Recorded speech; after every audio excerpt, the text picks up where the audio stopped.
I'm Todd Jones, recovering from 30 years as a sports writer. Thanks for joining me as I sit down with some of the best sports writers of our time, who knew the greatest athletes and coaches and experienced firsthand some of the biggest sports moments of the past half century.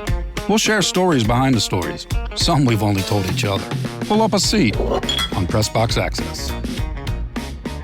Dave Molinari has seen a little bit of everything in his 4 decades of covering the Pittsburgh Penguins, a franchise that has won 5 Stanley Cups and a franchise that has twice filed for bankruptcy. And day after day, year after year, he's covered some of the greatest players in hockey history. Lemieux, Crosby, Jágr, Malkin. And if you're talking about the best hockey writers, well, Dave Molinari is on that list. Oh, he's too humble to agree with that point. He'd react with his usual dry wit and sarcasm. But trust me, those who know hockey know, especially in Pittsburgh. Hey, Dave, thanks for joining us on Press Box Access. Oh, it's my pleasure, Todd. Thank you for having me. I'm so glad you can join us. I know you're very busy still covering the NHL and the Pittsburgh Penguins as a beat, which you started doing in 1983, back when Reagan was the president. 4 decades, that's incredible on one beat. Yeah, it's been quite a ride, and it certainly was a long one. And, you know, I was fortunate. I've covered a franchise that was truly awful, was truly great, but was never boring. That's right. There's from pretty much my first day on the beat, they made a significant trade, and it really never slowed down since that. I was lucky enough to get the job I wanted when I was a kid, and it's been everything I could have expected it to be, and probably then some. Well, you certainly have seen everything. 5 Stanley Cup winners, bad teams, old arenas, new arenas, team bankruptcies, some of the greatest players to ever play hockey, Mario Lemieux, Sidney, Crosby, Jágr, Malkin, on and on. Not to be flip, but do you kind of feel like a historian? No, I really don't. I guess I tended to get just caught up in the day-to-day coverage and never really looked at the big picture. I mean, I recognized that the franchise that covering was my primary responsibility was extraordinarily fortunate with some of the players who passed through there. You know, they had a once-in-a-lifetime talent pass through about once every 10 years. Which is not the norm, to say the least. That has not happened in Columbus, by the way. And there's a number of other markets where that hasn't happened either. For Pittsburgh, beginning with Mario Lemieux's arrival in 1984, to follow that up, 6 years later with Jágr, and then a couple decades later with Evgeny Malkin, and a year after that, Sidney Crosby was pretty extraordinary. And I mean, that's without even bringing guys into the conversation like Marc-Andre Fleury, who's a pretty good bet to make it into the Hall of Fame, and some of the Hall of Famers who were on Pittsburgh's early Stanley Cup teams, Paul Coffey, Larry Murphy, Joey Mullen, people like that. So, I've been fortunate enough to be in locker rooms that were occupied by some of the better players in recent NHL history, to put it lightly. Well, they've been covered by, one of the greater writers of his era. I mean, you were honored by the Professional Hockey Writers Association in 2009 with the Elmer Ferguson Memorial Award, which presented at the Hockey Hall of Fame in Toronto. And you're still doing it, still covering it for the Pittsburgh Hockey Now website. And this is after a tenure at the Pittsburgh Press from 83 to 92, and then the Post-Gazette, and then at another website, TK Pittsburgh Sports. So you've been there day after day after day. I want to start with the idea of the road. 40 plus years on the road. And I know that Pittsburgh's been honored, to have Mike Lang, who did 46 years as the announcer, also a Hall of Famer, retired. They also had Tom McMillan, longtime Penguins VP of Communications, but before that, he was the beat writer for the Post-Gazette when you were at the press. We had actually been co-workers at the Pittsburgh Press way back in those ancient times. The Press was one of the metropolitan papers that actually put out specialized suburban sections. We had 5 of them at one time, and Tommy and I were on the staff of the suburban sections together before he went and briefly had a job in San Diego. When he returned to Pittsburgh, he went to the Post-Gazette, and we ended up as competitors. Certainly, I regard him as the best writer against whom I ever competed. He was a very good reporter, too. He made my life difficult. I like to think that I did the same for him, but it really never imperiled our friendship. We were close throughout that, and I mean, as evidenced by the fact that I asked him to be my presenter in Toronto for the Hall of Fame weekend, I think tells you, the affection and respect I have for him, not only as a competitor, but as a pro in the positions that he went on to after he left newspapers. Hey, we're going to talk about Lemieux and Crosby and great players, great games. But another thing I wanted to ask you about as we get rolling here is the idea of 4 decades of traveling around covering hockey. You have seen so many different arenas also. Do you have some favorite arenas or ones that you just despised as a journalist? But I am pretty partial to some of the old arenas that are no longer there. I mean, the Montreal Forum was by far my favorite building of all time. I mean, as a hockey fan, I don't know that you could walk into that building, just simply enter it, without having the hair on the back of your neck stand up. I mean, there was a lot of talk of the ghosts in the Forum, and I'm not necessarily a believer in such things, but I could almost believe it when you're talking about that place. It was just the essence of hockey in that building. Even at morning skates, you could feel it. It was just the most special place to watch a hockey game. I felt the same way to a lesser extent about Boston Garden, and for that matter, Chicago Stadium. They were all more intimate than most contemporary buildings are. They would have capacities in the mid-teens. In Chicago Stadium, I think the ceiling was about 12 feet above ice level.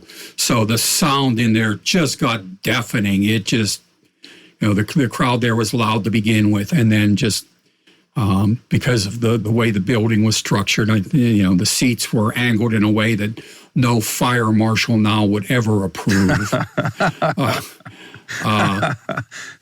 The old Boston Garden that had a smaller rink, right? Oh, yeah. As did Chicago Stadium and the Odd in Buffalo. And that was AUD, although you could make a case for ODD. Yeah, then they took that space generally out of the neutral zones. So in a place like the Garden, you can have, 15 feet between the blue lines. It certainly made for a home ice advantage for the team that played there 40 or so times a year, as opposed to the ones that had to come in and try to adjust.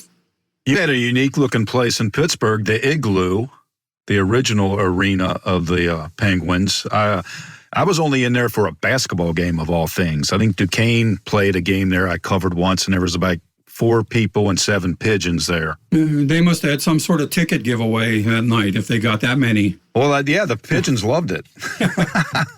What was the Igloo like for somebody who never went to the old Igloo in Pittsburgh? I thought it was okay. There's a lot of nostalgia surrounding it now, but it had clearly outlived its usefulness. I mean, it was novel because at least for a time, they could open the roof. I believe it was 3/4 of the way, maybe 2/3 of the way. It had leaves that they could, make overlap. Wait a minute. Were they trying to capture all the sunshine in Pittsburgh? Is that what it was? Well, yeah, those 3 days a year, you want to take full advantage. But no, I mean, and it was pretty nice when they did that. Pittsburgh back in the 70s had a team in world team tennis, the Pittsburgh Triangles, and they would routinely open the roof for that. And I went to some concerts at the Civic Arena where they would open the roof, and it was genuinely a nice feature.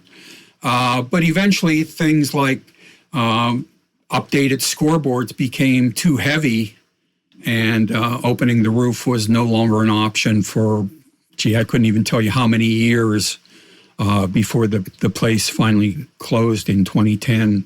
That's crazy. I do not remember the roof being open at the Igloo. That's crazy.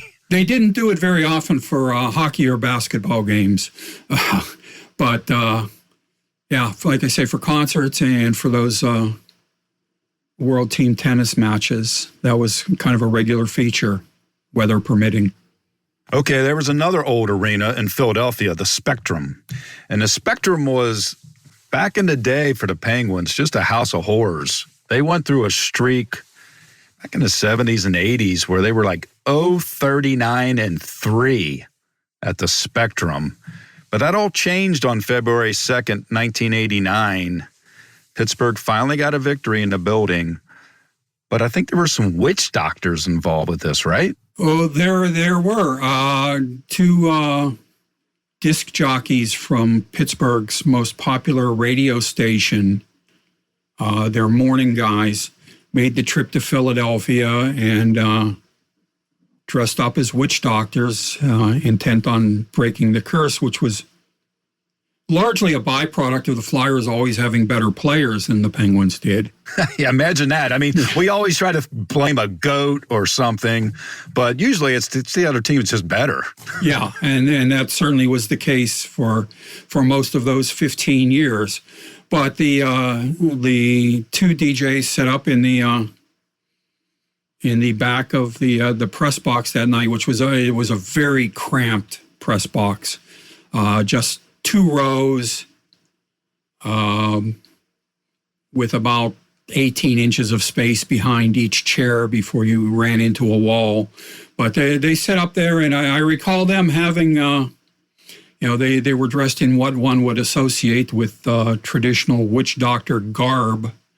And I remember them asking McMillan to go back and appear on the air with them, and the highlight of their exchange being when they asked McMillan to rub their bone. Wait a minute. What? Hold on a second. Well, that's where the traditional garb comes in. They were in suitable makeup, I guess, and carrying props, one of which was a bone. I'm not sure that the radio audience was aware of exactly what they were referring to when they asked Tommy to rub their bone.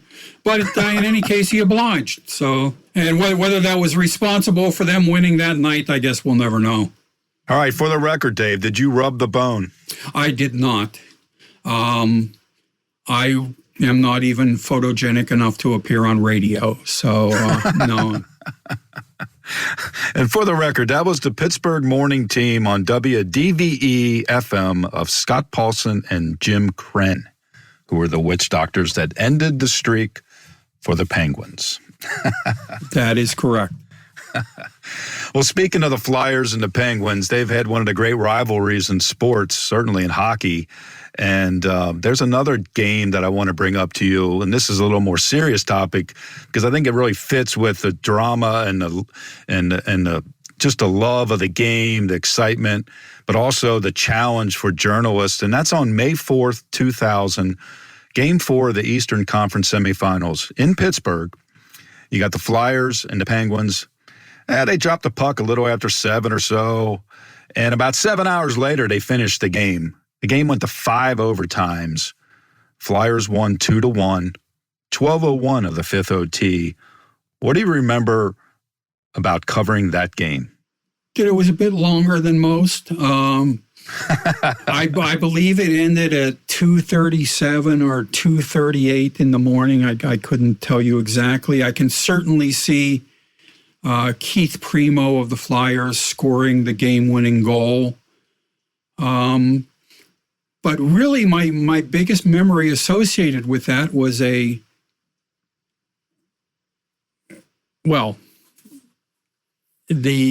impact that it had on the rest of the series. Pittsburgh had actually opened that series by winning 2 games in Philadelphia, which was quite unusual.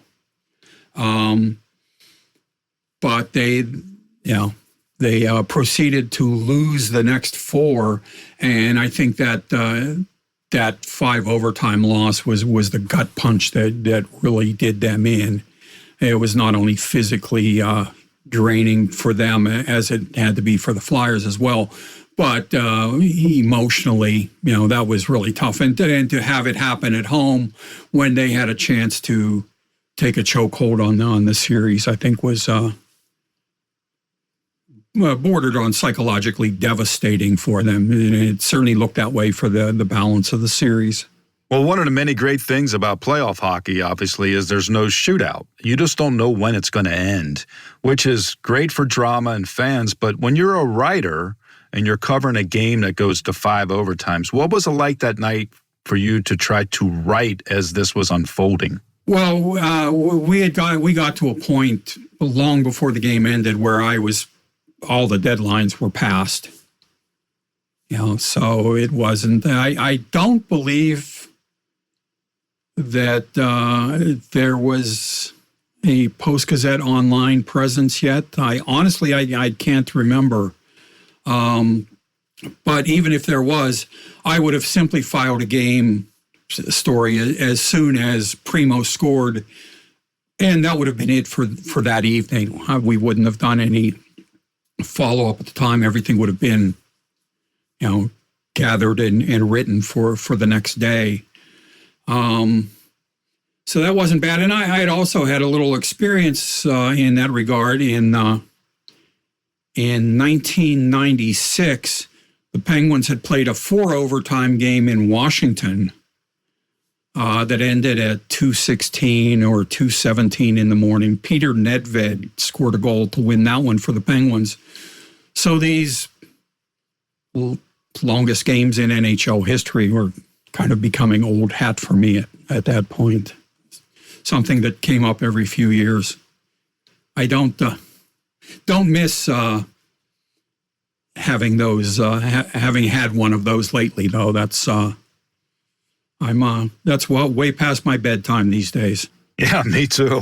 I think there were actually children sleeping in the arena in some of the game reports of that 5 overtime game when the Flyers won 2-1. Oh yeah, and I mean there was a surprising number of people who were still in the building when that happened, considering that a lot of them probably had to go to work the next morning. Whether they bothered going to bed after leaving, I guess we'll never know. Well, they ran out of beer in the arena, right? Yeah, and that might have been what the organization saw as the biggest setback of the whole night was all those lost sales. And I'm sure some of the fans missed it too. But yeah, I forget what overtime it was when basically all the concession stands ran out of everything they had to offer. Well, even the teams had like pizza in the locker room or something. Yeah, it's I guess you try to carbo load as much as you can when these games start, get significantly past 60 minutes, and you don't know when they're going to end. You don't know that a game isn't going to go 5 overtime. So, yeah, anytime in intermission there are pizzas and all kinds of food that whatever they can come up with to give guys to try to give them a little energy. Yeah, goaltender Ron Tugnut, who took the loss despite stopping 70 of 72 shots. He said he lost 12 pounds at that game. And he was not, I believe he spent a little time with the Jackets too. Guys there might be able to tell you he probably didn't have 12 pounds to lose. He was not a particularly large man to begin with. So No, he played well. It was quite a valiant effort on his part. It was, you go out there and you play high-intensity hockey for well over 2 hours. You're putting in an honest night's work, and that's, I guess that's one of the great things about playoff hockey. Nobody's ever stolen a Stanley Cup.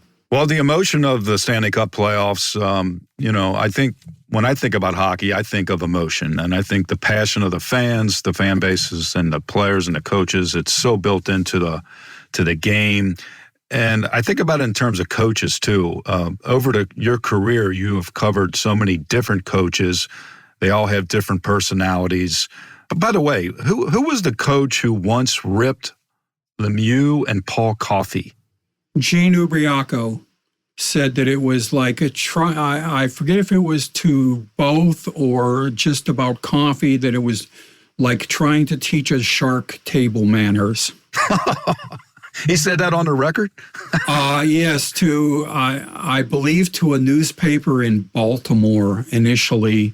And I want to say that we found out about it because it was picked up by a newspaper in or around Hershey, PA, which, like Baltimore, Baltimore was where Ubriaco had coached previously and where I believe his family still lived at the time.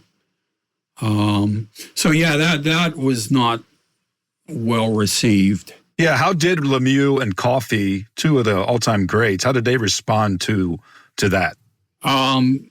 Well, the Ubriaco was gone already. I believe this was in the 1990-91 season. And I remember it was at a game. We learned of it, McMillan and I. We were covering a game at the Met Center in Bloomington, Minnesota. And Coffey and Lemieux, after the game, pulled both of us into the trainer's room, which would be absolutely unthinkable today. When teams won't even tell you what kind of injury a player has, let alone pull you into an area where guys are being treated, to give us their reactions to what Ubriaco had said. I honestly cannot tell you what they said. There's certainly nothing as memorable as like trying to teach a shark table manners. But suffice to say, they did not endorse his observation and, as I recall, did not speak highly of the performance he had put in as their coach. And how would you look back on that performance as coach when he was coach of the Penguins? I was not terribly impressed. He had been a pretty successful minor league coach in Baltimore, where the Penguins American Hockey League affiliate was based for a number of years. But he really did not react well to criticism. And as his tenure in Pittsburgh was winding down, he reacted so badly to the jeers of fans as he walked across the ice from the Penguins locker room, a runway, to the bench, which was necessary in the old Civic Arena, that the maintenance people at the arena constructed a tunnel of sorts from like the bowels of the arena that came out at the back of the bench. And that Ubriaco literally had to crawl to get through, to get to the bench, but that he did, rather than make that walk across the ice and have the fans express their displeasure with his work. He was like a tunnel rat. Exactly, yeah. That's a... There aren't many things I've only seen once in my career, but that is something no coach before or after has repeated anything even remotely similar to that, at least not of which I am aware. So what became of the tunnel when Gene was gone? I don't know if they bothered to seal it. I suspect it might have still been there until the day they tore down the building. It's like Al Capone's vault. Well, another coach I wanted to ask you briefly about is a guy that, hockey fans, the hardcore fans certainly remember this, but I don't know if a lot of sports fans realize that he coached the Penguins for a year, because when you say Herb Brooks, you immediately think of the Miracle on Ice, the 1980 U.S. Olympic team upsetting the Soviet Union and then going on to win the gold medal. One of the great sports moments in American history, all of Olympic history. But Herb actually coached the Penguins for a year in 1999 and 2000. And I was looking back, and there was actually a pretty good moment involving Herb, who was, well, you describe what Herb was like as a coach to cover. Well, I had an exceptionally good relationship with him. I'm not sure why. I had known him a bit before he joined the Penguins, before Craig Patrick, who was the general manager at the time, brought him into the organization as a scout. But for whatever reason, we got along exceptionally well. One of my most prized possessions is a book that Herb gave me, a signed book, had absolutely nothing to do with hockey. It was called Tuesdays with Maury by Mitch Albom, the Detroit writer. But we would often have long talks, very rarely about hockey. He was just a really interesting man.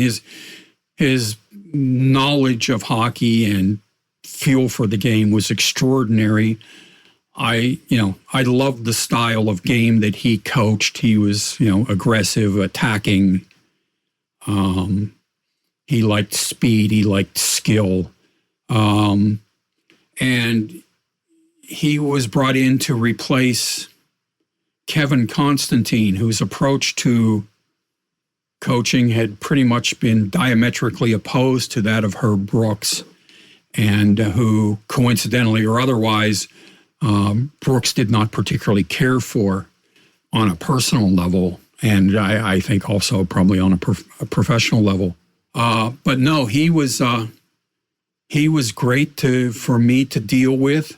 I could see certainly where, if you were on his wrong side, he could make life miserable for you. But I was lucky enough to, we certainly didn't see everything exactly the same. But if I was ever on the wrong side of him, I apparently didn't stay there for very long. And it was really heartbreaking when he died in an auto accident, not long after he gave up coaching the Penguins. Yeah, August of 2003, Herb died in a car accident, left us way too soon. Did he ever reflect much with you about the 1980 Miracle on Ice? No, he was always very much more looking forward as opposed to, looking back, whether it was back at, those Olympics, which obviously are what people are going to remember him for best, or his other coaching jobs like with the Rangers, or even at the University of Minnesota. It's funny. He is one of my favorite all-time Penguins coaches, and probably the guy who I certainly regard him as the best coach in Penguins history, and certainly talking about someone taken from us far too early, Bob Johnson, who coached only one season in Pittsburgh before being diagnosed with terminal brain cancer. He was only there for a year, but that was long enough to not only change the culture of an entire organization that had been around for a quarter century, but to lead it to not only its first division championship, but to the franchise's first Stanley Cup, and to really establish a culture that has largely endured to this day. And I think you can still see his fingerprints on successes that the Penguins have had in recent years. And he was the most genuinely upbeat person I've ever been around, and probably numbers 2 through 10 as well. His most famous expression was, "It's a great day for hockey," and I think he genuinely believed that even on the most steamy day in mid-August. I remember my favorite story about him in that regard actually comes from when he was coaching in Calgary, and the Flames had just lost their 11th consecutive game. It was in Hartford, and one of the Calgary writers asked him about it, and Bob Johnson, in responding to that question, made a reference to our so-called losing streak, which I think for most people, when you've dropped 11 in a row, you're not going to have any qualms about acknowledging it as a losing streak. But that was genuine Bob Johnson. I really wondered when I was early in his tenure, when I was around him on a daily basis, whether there was at least some degree of phoniness to him, because I didn't think anybody could really be that upbeat all the time about everything. But he was, and he convinced me, and I'm skeptical about just about everything. And he made me a believer in Bob Johnson, and it would have been really interesting to see what the Penguins could have accomplished into the mid-90s if he had been alive and had continued to coach them, because he was as important to that franchise then as anybody who was on the ice. And that was a team that included, I think, more than half a dozen Hall of Famers led by Mario Lemieux. Yeah, and Yager was a young player on that 1991 team. Tom Barrasso, Joe Mullen, Larry Murphy, Paul Coffey. I mean, it was Ronnie Francis. It was an extraordinary collection of talent. But Badger made that team and that organization, which had come to expect the worst. Things always seemed to break badly for them. He convinced that organization that good things were going to happen, and then he helped to make them happen. He's certainly one of the most important figures in franchise history in that regard. Ready to up your game and learn more about the thrilling world of sports betting? Introducing Double Down with Breslow, the ultimate podcast about the business of sports gambling. Join me, James Breslow, and a long list of expert guests as we dive into the art and science of the sports betting industry. Evolving regulations, technology enhancements, and the meteoric rise in the number of players makes this sector the fastest growing and most intriguing in the world. Unlock the business secrets from many of the industry's most recognizable C-suite executives, including famous odds makers and influencers. Every episode of Double Down with Breslow is packed with insider tips, deeply skilled analysis, and in-depth discussions. Don't miss out on the ultimate resource for mastering the business of sports betting. Listen to Double Down with Breslow on the Evergreen Podcast Network or wherever you listen to podcasts. That's Double Down with Breslow, the business of sports betting podcast. Well, I'm glad you talked here about Badger Bob, because I do feel like sometimes a coach like that, over time gets a little lost in history. What an incredible year that was in 1991, a span of months, the highs and the lows. In March of 91, the Penguins made that huge blockbuster trade with the Hartford Whalers that brought over Francis and others. A few months later in May, they win their first Stanley Cup under Bob Johnson. First time the franchise had ever won the Cup. They beat the Minnesota North Stars. And then only a few months later in November of 91, November 26, Bob Johnson died of brain cancer. All of that in a span of a few months, and you're the beat reporter going at it day to day. That must be a year that you reflect on from time to time. Yeah, I mean, it was extraordinary. And Bob Johnson was actually working with Team USA in Pittsburgh at that time. They were preparing for an international competition when he was rushed to the hospital with what proved to be the malignant brain tumors. And yeah, I mean, that was certainly not something you see coming with anybody, but to see him stricken like that at a time when he had to be riding one of the real highs in his life. He had some really good moments in Calgary, and certainly at the University of Wisconsin, where he had that absolutely ferocious rivalry with Herb Brooks. Right. When Herbie was at Minnesota. I mean, they were certainly not the best of friends. That was a really fierce rivalry between those teams and those guys.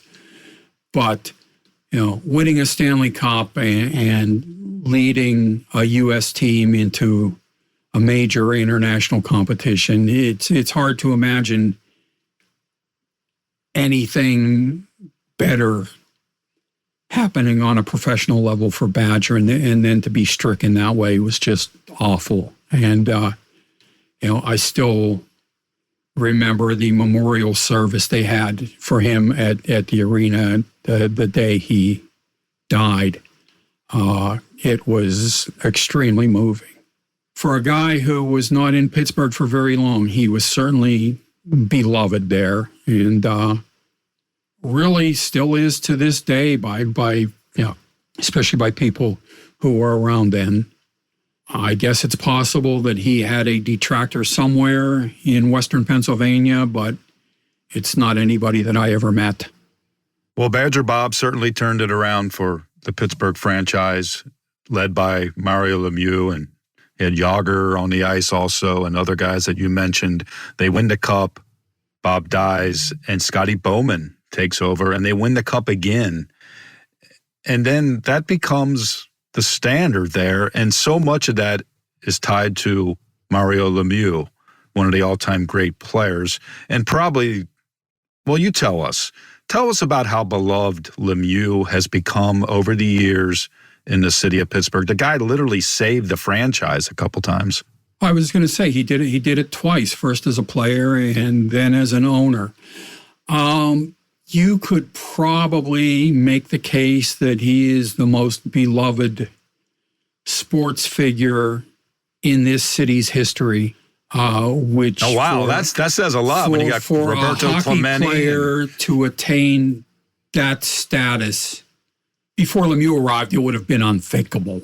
And certainly the Steelers with winning 6 Super Bowls had epic figures on the field and in the front office. Art Rooney as an owner, all of the Hall of Fame players they've had over the years, and people like Roberto Clemente and Willie Stargell, and just back when the Pirates were a good franchise.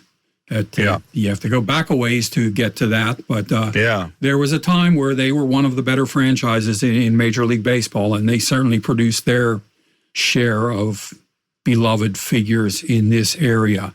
But given the impact that Lemieux had on the hockey franchise, as I say, both as a player and then as an owner, winning 2 cups as a player, 3 as an owner, numerous scoring championships and MVP on. I mean, he probably had to put a wing on his house just to display all the trophies that he won over the course of his career.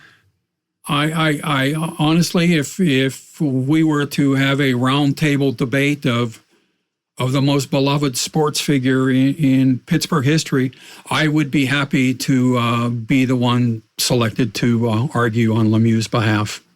Well, you mentioned all the things he did for the franchise, and besides the things he did on the ice as a player, I mean, the heroic thing, he comes back from Hodgkin's disease, and then he later comes back out of retirement again to play again as an owner. And when he was already in the Hall of Fame, he did these things that are like heroic type things. Yeah, well, let's not overstate the whole Hodgkin's thing, because, the night he got his last treatment and flew across the state to play in a game, he only had 2 points that night. So, let's let's not make it sound like any big deal. And just because he missed, I forget how many games it was while he was being treated for Hodgkin's disease. And when he came back, he was 50 points behind Pat LaFontaine in the scoring race. And he overtook him and beat him by about 50. Is that really such a big deal? You really do have to wonder what he could have accomplished if he had been healthy for an entire career. Now, a lot of his issues early in his career, he brought on himself. His back problem. I mean, there's nothing he could have done that I know of that could have prevented his cancer.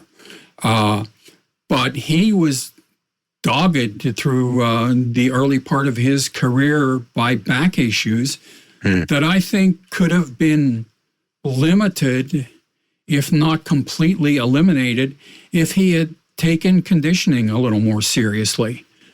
The problem is he was so talented that he could get by and dominate just on ability. He didn't have to be as well-conditioned and take fitness as seriously as even very good players had to. And I think that might well have been responsible for at least some of the issues that cost him, a lot of points and a lot of playing time. I mean, I remember when a back issue finally forced him out of a game, I believe it was in the second period of a game at Madison Square Garden, where he finally had to leave the game because he literally could not move on the ice anymore. He was effectively a statue, and he then left the lineup and went to California for a couple of months to be treated for that. But that ended a 45-game winning streak, 45-game point streak for him. Wow. Which was 6 shy of the NHL record. And he was doing all this with a back that, would have immobilized most people for weeks. He was, it's ridiculous how gifted he was. And it's funny, when he made his comeback in 2000 after, 3 years of being strictly an owner, he really did take conditioning seriously. And it became a running joke in Pittsburgh that every season that followed that he was in the best shape of his life. But that actually was the case because, he, starting in 2000, when he worked very hard off the ice and on the ice to get ready for his comeback, he didn't let up until he reached the end of his playing career. And so every year he put a little more on that foundation of good conditioning. And had he done that when he was a teenager, he might still be playing and putting up 2 points a game. He'd be like Yager. He was just that good, that talented. I mean, 6'4", he had an incredible wingspan, extraordinary instincts for the game. He was the complete package. He had everything except good health, and like I say, I suspect he was at least partly culpable for that.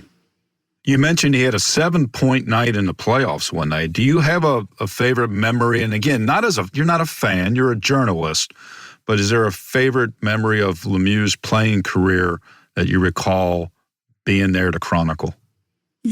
Strangely enough, I saw him, my ability to describe what I see as limited at best, but he really taxed those limits with some of the things he did.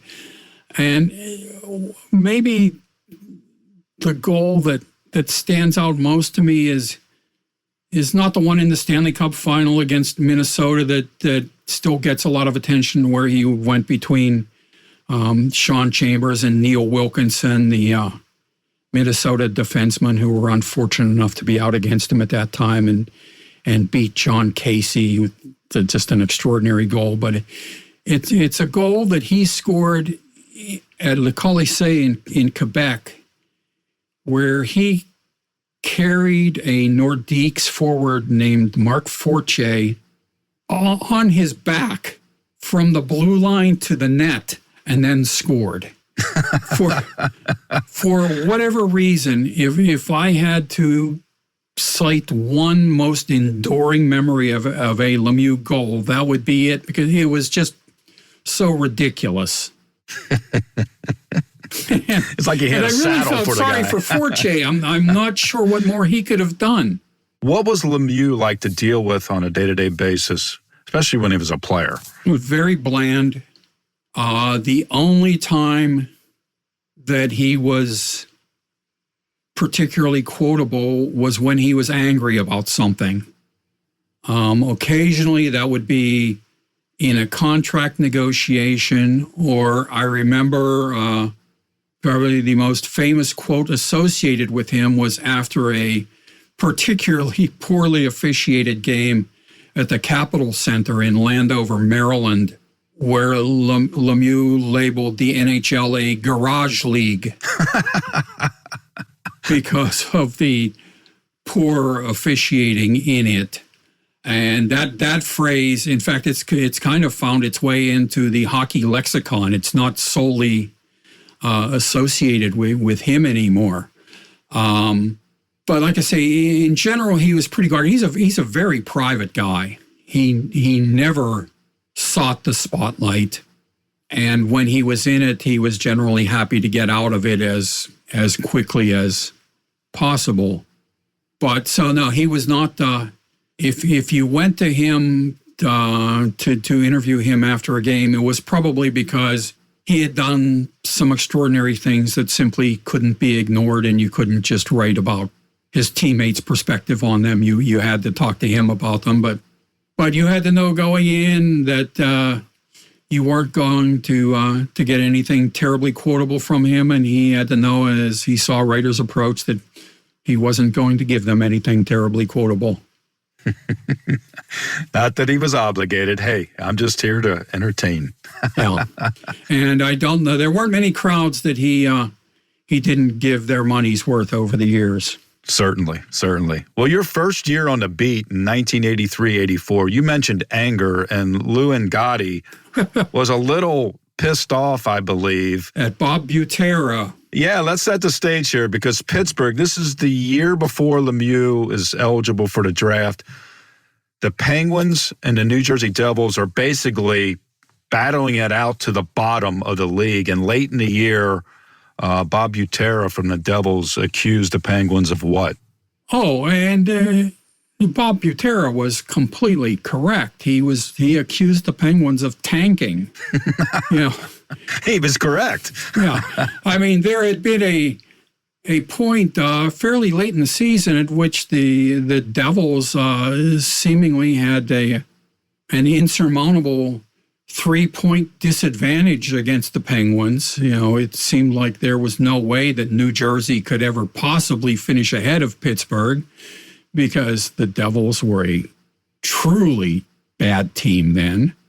But they did not have the commitment to finishing last that Pittsburgh did.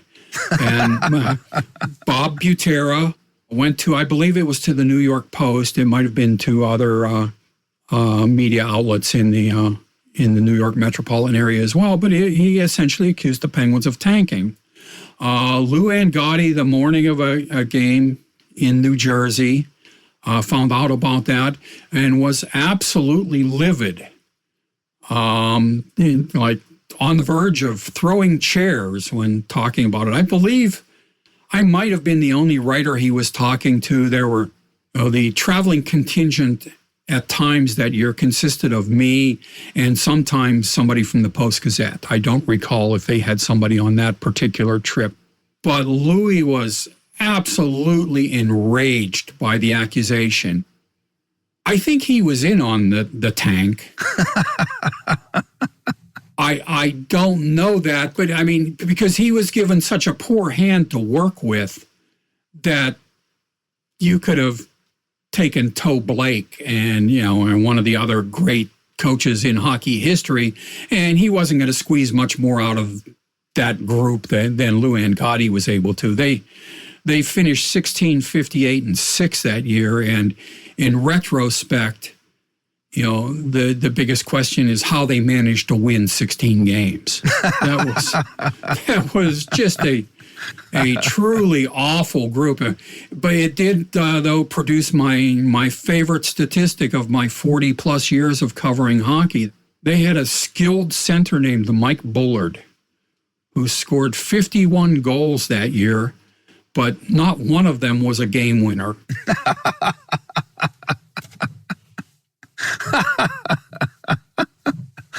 So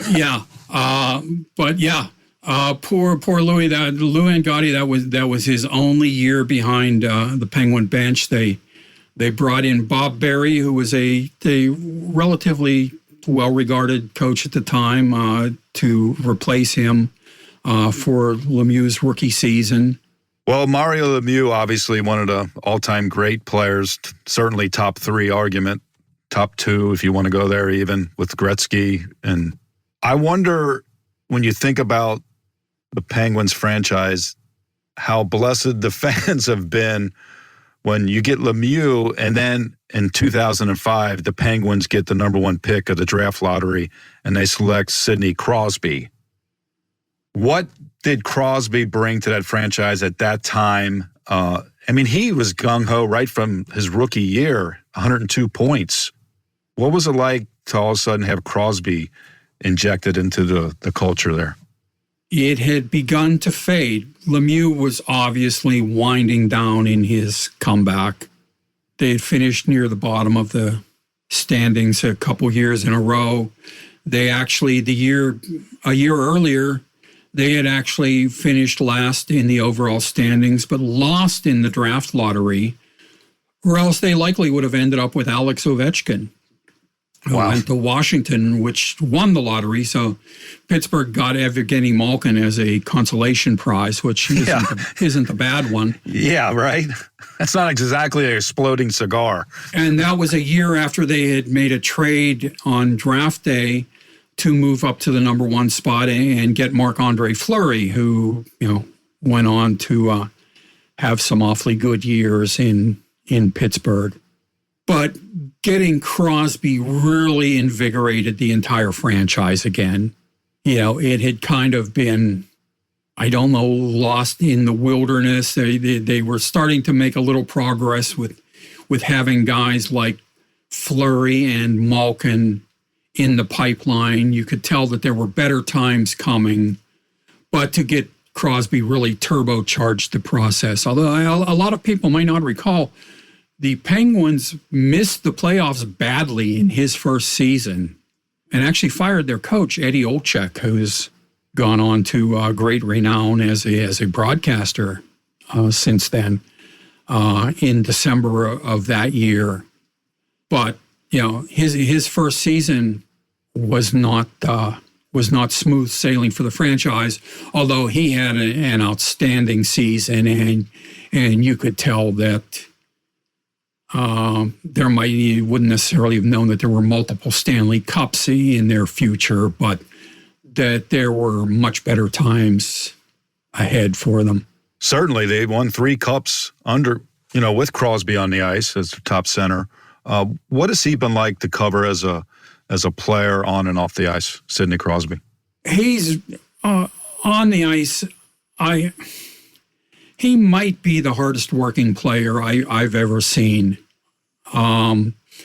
which is really an extraordinary thing to say about a guy who is as talented as he is. I mean, he doesn't have Lemieux level skills, but how many guys do?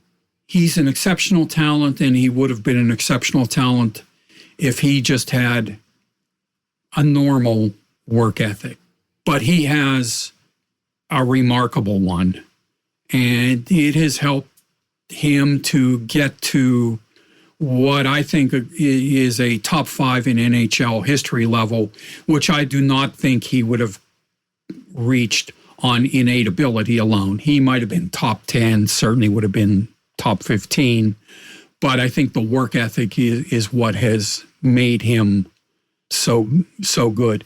And it hasn't eased up at all. I mean, he's been incredible to this point in 2023, 24. One of the weaknesses, relatively speaking, in his game for a lot of years was his face-offs. And he's continued to work at that to the point where this year, I believe he's taking more face-offs than anyone in the league and has lifted Pittsburgh into the number 1 spot in the NHL face-off success rate, which is completely alien territory for them. And it's very much due to the work that Crosby has put in. Off the ice, he's always been extremely accommodating, especially in his first decade or so when he recognized the responsibility that he had as one of the faces of the league, whether he wanted to be or not. I think that much like Lemieux, he would have been quite content to operate outside the spotlight. But unlike Lemieux, he recognized that people were interested in his thought on just about any subject, whether it was related to hockey or any popular culture or anything else that anyone could think to ask. And he would sit there literally after every practice and every game and field questions generally and until people were done asking. He had infinitely more patience dealing with us than I would have had. Well, I think he recognized, too, I mean, he comes in a year after the lockout wiped out the NHL 2004 and 05 season. And for a young guy to realize that all this attention is on him, it's almost like he felt maybe an obligation to take on that role even as a young player, just because the league needed some good pub. Oh, absolutely. That's why I said he recognized that he had been anointed the face of the league, along with, I think, to a slightly lesser degree, Alex Ovechkin, perhaps because Lemieux was Crosby's teammate for at least a few months after Crosby entered the league, and that was a pretty dynamic tandem for the league to put a spotlight on. But no, he recognized his importance to the league. I mean, you would never know it from the way he talked about himself, but he was so willing to accommodate people to talk about the game and the Penguins, and to the extent that you could twist his arm to himself, that it was clear that that was not a reflection of his personality, that he was doing that because he felt that he had an obligation to do so. And like you said, he's still working at the game. What is he, 36 now? 37, 36? Yeah. And to continue to push and push and push. And I think that's what makes the great ones great, right? Yeah. It makes me feel guilty when I see the work ethic that he has, and then I put it alongside mine, and I feel like a welfare fraud. Wait a minute, because I'm going to close here by saying the work ethic of somebody who covers hockey, and as somebody who's done it like you have at a Hall of Fame level since 1983, that makes me feel pretty weak. That makes me feel like I'm just sleeping in. But I really do admire the career that you've had covering hockey. You continue to do it at such a great level for Pittsburgh hockey now, and I know the The fans are lucky to have you in Pittsburgh to chronicle all these years of great Penguins. Mario Lemieux, Jágr, Crosby, Malkin, all the cups, but also the behind-the-scenes stories, and some of those that you shared with us today reflect what it's like to be on a beat with a team day after day, year after year. Well, I appreciate the kind words. I'm not sure that I agree with the sentiment, but I do appreciate them. Well, Dave, thanks a lot for your time. I know you're busy, and we're going to let you get back to the rink. Thanks, Todd. You take care. Thanks for listening to Press Box Access. We have new episodes every other Wednesday. Subscribe and review us. 5 stars and I might buy you a beer. And check out the Press Box Access channel on YouTube. You'll see a wide variety of clips from interviews, such as Dave Kindred comparing Tiger Woods and Jack Nicklaus, or Peter King recalling his early days of covering Bill Parcells and Lawrence Taylor. You can also listen to entire episodes on that YouTube channel. And while you're there, hit the subscribe button. Hey, it's free. Follow us on social media. Drop us an email at pressboxaccess@gmail.com. And please spread the word to friends, family, and anyone who is interested in sports, journalism, and history. All are welcomed. This has been a production of Evergreen Podcast. A special thank you to executive producers Michael D'Aloia and Gerardo Orlando, producer Bill Huffman, and our engineer Nathan Corson. I'm your host, Todd Jones. It's closing time. Rock on.